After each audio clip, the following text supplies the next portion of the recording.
આદરણીય આચાર્ય શ્રી શિક્ષકગણ તથા મારા વાલા મિત્રો, મારું નામ અથવા જીનલ છે. હું ધોરણ 8માં અભ્યાસ કરું છું. મારી શાળાનું નામ ચાઇલ્ડ છે. આજે હું તમને મારા વિષય વર્ગમૂળ વિશે થોડીક માહિતી આપીશ.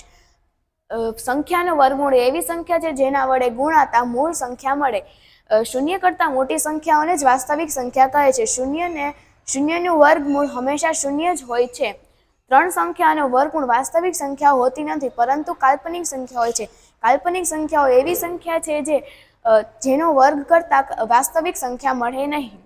પૂર્ણાંક સંખ્યાનું વર્ગમૂળ એ પૂર્ણાંક સંખ્યાઓનું જ વર્ગમૂળ ચોક્કસ હોય છે. 0, 1, 4, 9, 16, 25, 36, 49, 64, 61, 16, 121, 144 અને 69 એ ચોક્કસ વર્ગમૂળના ઉદાહરણ છે. ચિહ્નનો ઉદ્ભવ.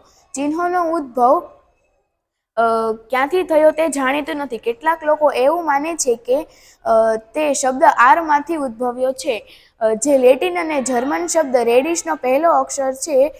તેનો અર્થ વર્ગ અથવા આધાર થાય છે.